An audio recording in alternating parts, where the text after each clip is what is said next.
guys, and welcome back to this new episode. Today we are going to talk about Utopia. Yes, you heard that correctly. And now I'm not referring to a fantastic, somewhat imaginary place somewhere or even in our fantasy, but I am talking about a real existing territory 250 kilometers northeast Alice Springs in the Northern Territory of Australia. And today we are trying together to figure out, to understand whether language can actually have an impact on our well-being.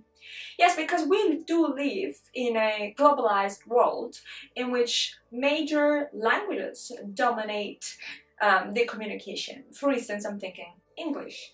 A great deal of the international communications happen in English. But something has come out from relatively recent research, and it's worthwhile to mention it. Because, you see, in Australia specifically, between 1905 and 1970, the government implemented a policy of forcibly removing the children from certain communities to English-speaking communities.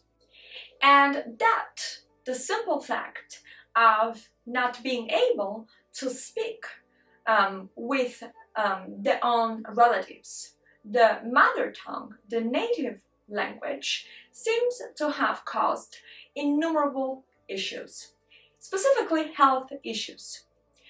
It's not news that tribes that have endured new processes of colonization by the government have been isolated, have been marginalized, have not been granted all the rights granted to the other citizens. Sometimes they have not been recognized as citizens of that territory.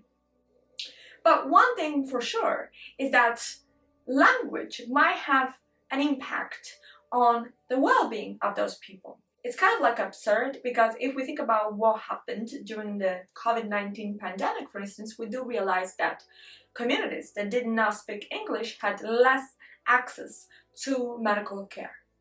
On the other hand, specifically in this community in which Tlingit is spoken, some researchers have put forward the idea that language itself is medicine, that somehow it does have a great impact on the well-being of people. Specifically, in fact, even though the community suffers from very high levels of poverty and very high levels of unemployment, they also have found that mortality for cardiovascular diseases is way less, and so is the rate of hospitalization of this community. And we do know that indigenous tribes suffer from diseases either due to alcoholism as their direct primary cause, or due to other issues.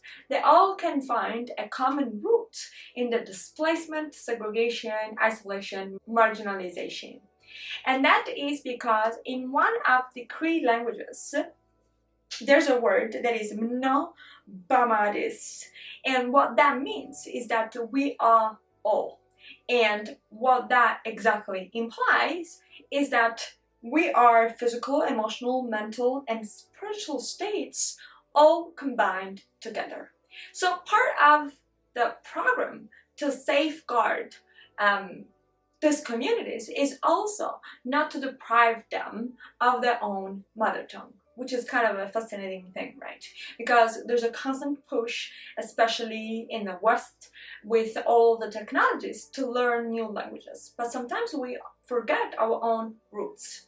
What if our own roots contain for ourselves part of who we are, and part of who we are must be preserved?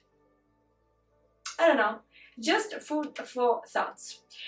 Let me know what you think, leave a comment, and we'll talk very soon.